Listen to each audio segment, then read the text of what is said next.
Hey guys, Bike here, and I just wanted to make a quick video for you guys about the trade and item factions. We covered this on our live stream. There was a video attached to it right down here. We reacted to that live. I'll have a link to that live stream in the description down below.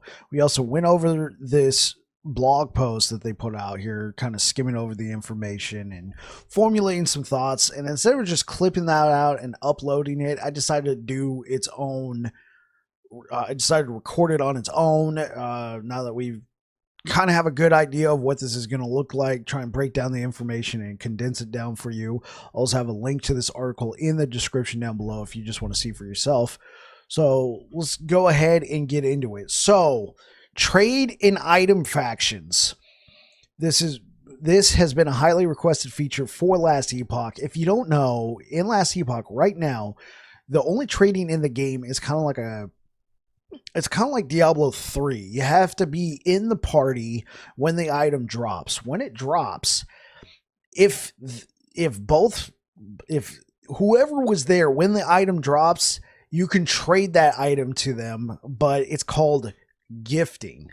And it only happens if they're in the same instance. Like if they're in the next map, like not in the same map area, like let's say you guys are running monoliths and you're out here farming in the monolith and you got a buddy who's just chilling back in like the HQ center, they can't get the item. They have to actually be on the monolith when it drops. It's kind of restrictive. So people were asking for trading, a way to auction these items off. They're going to be adding all of that. It's going to be called the Bazaar. And there's going to be two different factions. One's going to be called the Merchants Guild. The other one's going to be called the Circle of Fortune. And they have two distinct different things. Brief overview. The Merchant Guild, what they do is it allows you to find items and then you can trade these items to other players. There are some slight restrictions. It depends on what rank you are in the guild. And depending on that rank, you can trade to them. You can sell it on the Bazaar, which I believe it wasn't explicitly clear, but the way it sounded like an auction house from like World of Warcraft or something, which I think is cool. And then you got the Circle of Fortune, which is kind of like how we're playing the game right now, except you're going to get better item drops. And if you just want my quick thoughts and opinions on this, it already looks like the Circle of Fortune might need to be tuned a little bit. I've seen a few people doing some polls. It already looks like a large amount of people are going to be going for the Circle of Fortune. It's what we're doing right now. We're farming the game. We're playing through the game, except our drop chances are going to be way higher. So let's go ahead and look into what each faction does.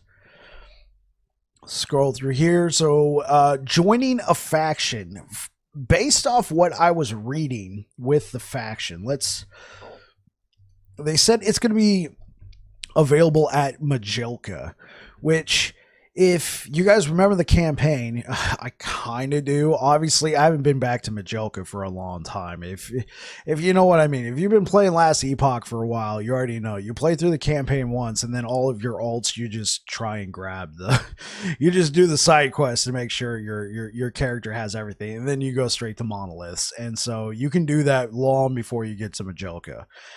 So once you get to Majilka, which I'm assuming is the campaign, so you're playing through the campaign, you get to Majilka, you're going to talk to Xeric, and he's going to introduce you to some people, the heads of these different factions, and you can pick which faction you want to join. Now, unlike Masteries, in Last Epoch, you can actually leave a faction and join the other one, and vice versa.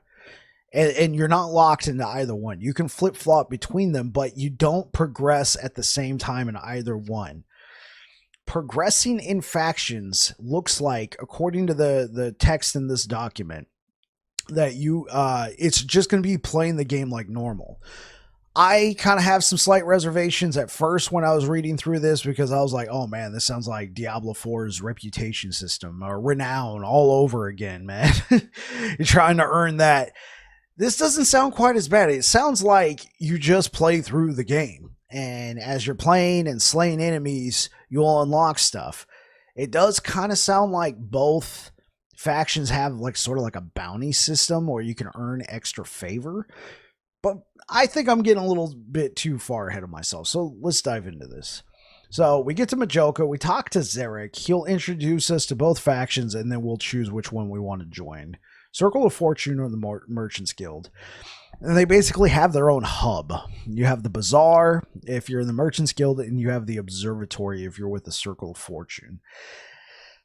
So here's what your typical panel is going to look like. Here's the different ranks. There's 10 ranks in each faction. And this one looks like it's a screenshot from the Circle of Fortune. And basically, as you level up through, it almost looks like a battle pass. As you level up through the ranks, you'll start to unlock different stuff according to your faction. And I think that's cool. I think that's cool. So you'll earn reputation. Your rank with the faction determines the benefits the faction is willing to offer you. You gain access to more powerful benefits, but as you gain reputation, that's what I was saying before, playing through the game, slaying monsters.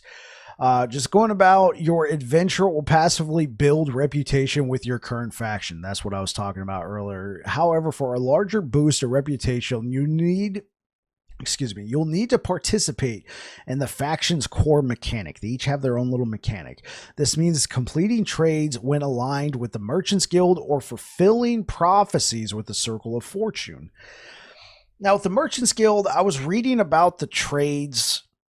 It sounds like what it means, just trade with other players, and that's how you earn more reputation with the Merchants Guild. Prophecies sound a lot like bounties.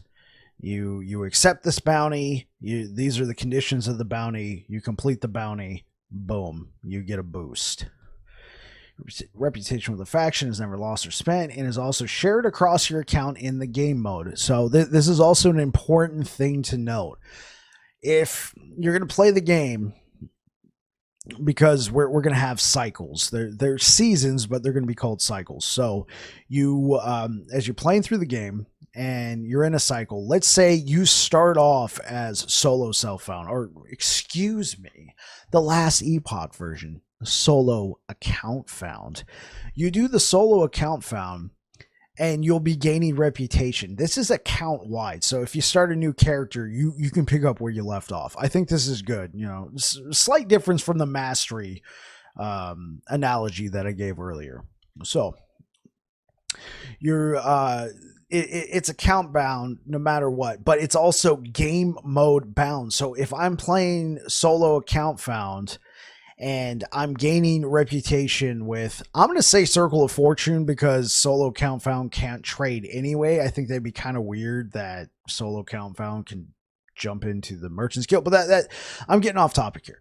So as you're running through the you're in a solo account found, you're running through, you're building up reputation, all of that stays in solo account found. So if you take that character and drop it out of solo account found, or if you create a new character that's just a normal character or hardcore or whatever, you're gonna have to start all over again on building that reputation. This is very good things to think about diving into the release of Last Epoch.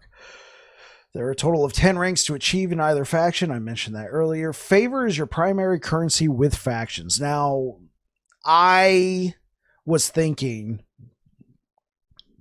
is favor the only thing you're going to trade if you're doing like the Merchants Guild thing? Do you use gold at all? I'm not going to try and find it, but yes, you actually use gold, but you also use favor as a mechanic. Favor is the currency you use to interact with the faction mechanics and grants reputation when spent. With the Merchants Guild, you will need favor to list an item to sell. So you will need the favor to list it, but then if somebody buys that item, they're going to use their gold or to purchase an item. Maybe I got ahead of myself on that one. I know you have to use gold when going through here. Do you also have to have favor when buying it? So you need favor and gold. Favor can only be earned by slaying enemies and completing quests. The amount of favor you gain with kills depends on the experience the enemy gives. so as to push you further into the game, so you'll find yourself earning more. As a member of the item faction, you'll find many items which will have an attached faction requirement. For the Merchant's Guild, you will gain a faction rank requirement when purchased through the bazaar or via player-to-player trade. Rank requirements with the tooltip of the Merchant's Guild item will typically match the rank required to trade that particular item. So what this is basically saying is, now you know how like some items have like a item level rank, like you can't use this particular ring unless you're level 65. It's also gonna have a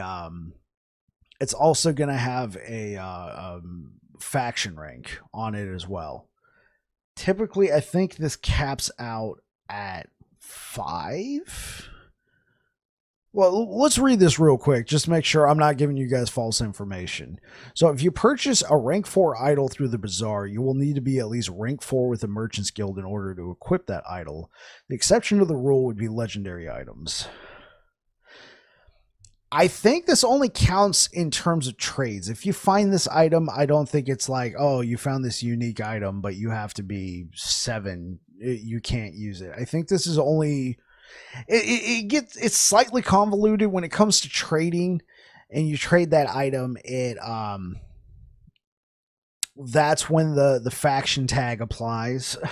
Circle of Fortune, items obtained from benefits of the faction will have a faction requirement. Most items that drop for you will be influenced by your faction benefits, and thus you'll find a faction requirement on most dropped items you find. As your various faction benefits can influence the item in many ways, the rank requirement to equip the item will be based on your current Circle of Fortune rank at the time it drops, while never exceeding it. The maximum Circle of Fortune faction requirement is rank 5.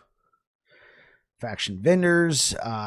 This is also another way you can spend. I believe you use favor, and it's kind of like it's like gambling. You can use the favor at the vendors to gamble. Gifting faction items. Items that have a faction rank requirement follow the same rules for gifting as all items. To gift an item to another player, you need to be playing in a party with that player, and the other player will need to be present when the item drops. This is the same system as we have in place. Alternatively, you can use a relevant resonance. We'll go over that in a moment. So we have the Merchant's Guild. This is a brief overview of what the Merchant's Guild looks like. There's a lot of text in here. I do think it's worth reading, but I just wanted to create something more condensed so you guys could just watch it and have an overview and move on with your lives. There's some limitations, however, on buying and selling items in the bazaar. Firstly, the Merchant's Guild only trades in worldly wares. This means if an item has been dropped through the providence of the Circle of Fortune, it cannot be traded. So this was one thing I was hoping could happen. You can have like farmers and sellers. So you can have people out there finding items and then trading them to people who are in the Merchant's Guild, and then they can go ahead and sell it. But that's not going to be the case, and that makes sense. So if an item drops while you are in the Circle of Fortune, it will have a tag on it saying probably something to the effect of item found while in Circle of Fortune. You cannot sell that. You can't just like store it, switch factions, and then go try and sell it. It'll have a Circle of Fortune tag, basically. Bummer. But I understand. We're about to go into the benefits here real quick, and you'll see why I think the Circle of Fortune probably needs to be tuned a little bit. Thirdly, you must have built up enough reputation with the Merchant's Guild to deal in a particular item type or rarity. So yeah, I got that all out the way. Let's get into the benefits. Trade basic items. When you are rank 1 in the Merchant's Guild, you can buy and sell normal, magic, and rare items. I think this is okay, especially if you're looking for particular affixes. This could be very strong. These magic and rare items, like I'm sure people will be out there selling items, and you will just be buying hordes of items because you're looking for a particular affix, and you just don't want to spend all that time farming. Let's say you got a big, massive wad of favor and gold. You can just go down to the bazaar and just hoard it all in and then break all that stuff down for the affixes, and you're not out there looking for it. Could be a way to get ahead. Trade set items. I agree with this because I feel like at this moment in time, set items in Last Epoch kind of serve as a way to help you level, but there's hardly any set items that I can think of that are used in in-game builds. Trade specific unique items. You can buy and sell unique items with no legendary potential. Trade idols at rank 4. You can buy and sell idols in the bazaar directly with other players. Rank 5, trade exalted weapons. Rank 6, trade unique weapons. Rank 7, trade all exalted items. Rank 8, trade all unique items. Rank 9, trade legendary weapons. And rank 10, trade all legendary items. So my understanding with this, you have to run Juras to make it a legendary. So I think this can be kind of cool. This could be like the main juicy part of Last Epoch's Merchants Guild. Imagine like finding like 5 2LP Apathy's Maws, and you just take those right into the Juras, and you're combining them with these axes, trying to get these tier 7 affixes to get onto there. And let's say you walk out with 2 or 3, and then you take that puppy and you slap that on the bazaar. You might be making some mint right there. I find this kind of weird. It almost sounds like an MMO and less of an action RPG. Because action RPG, you're out here looking for loot. But I could certainly see how players would favor this, you know? So, who knows? Me personally, though, real quick before I finish that thought, to buy items through the Merchants Guild, you'll need to start by visiting the bazaar just north of Majelka in the Divine Era after joining the Merchants Guild. Upon arrival, you will see numerous stalls. Speaking to the stall vendor will open the bazaar search window. This will list all items currently for sale from players across the world who participate in the same game mode, such as Hardcore Cycle.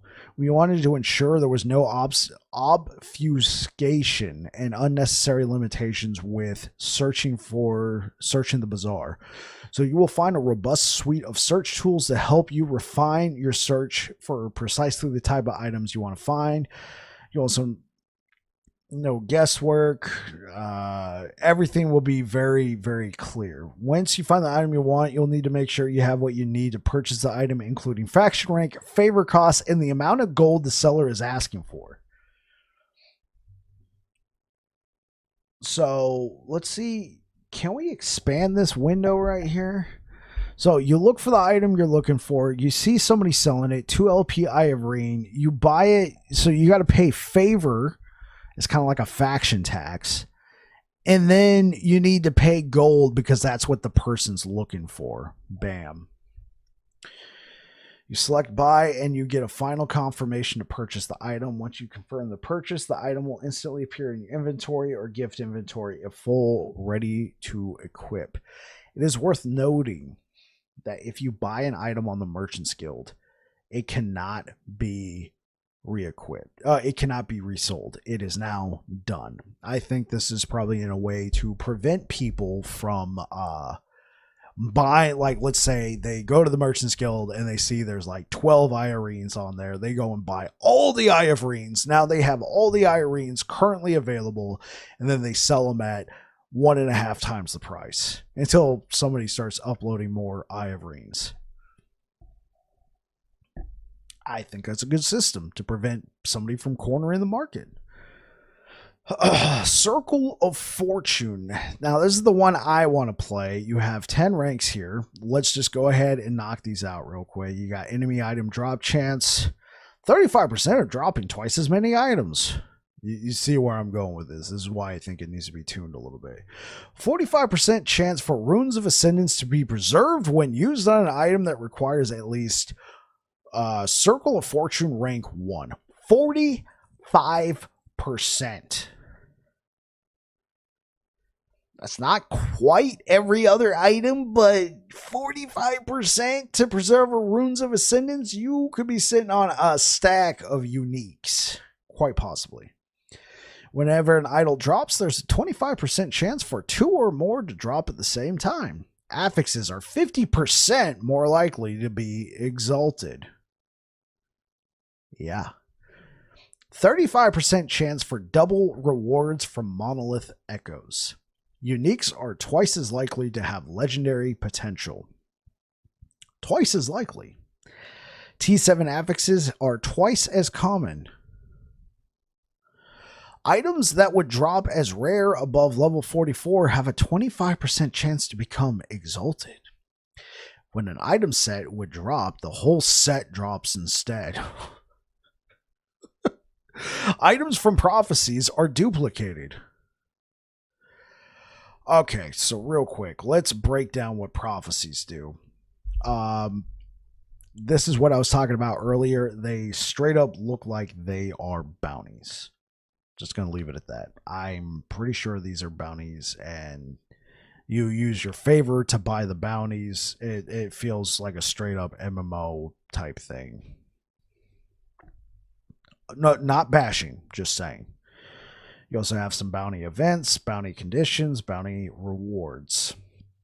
Lenses, based off of what I was reading, they sound like blessings. They are a way to kind of tune your rewards. 100% chance of reduced chance for prophecies to have campaign events, or 80% increased cost of all prophecies, but they offer twice as many uses before expiring. And once you equip a lens, according to this text right here, it is permanent until replaced.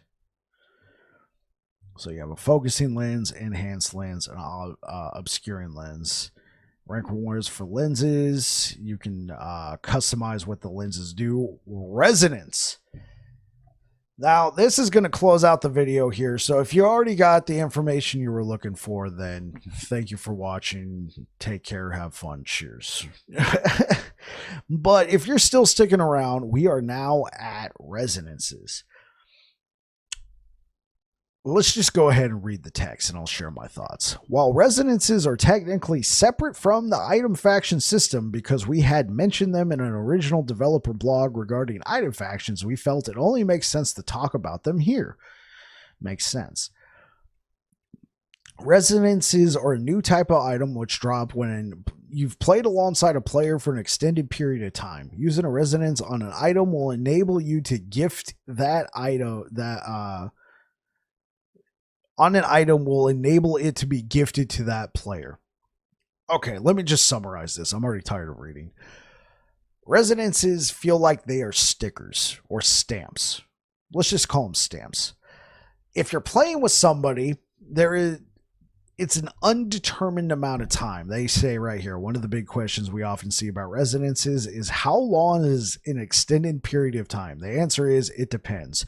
They don't want to put out the time exactly, but you're playing with somebody, and as you're playing with them, you'll get these stamps, these resonances. What that allows you to do is if you find an item after they've already logged off, remember what I said, you can only gift if they're there in the same instance, but you've been playing with them for a while and you've been picking up these resonances.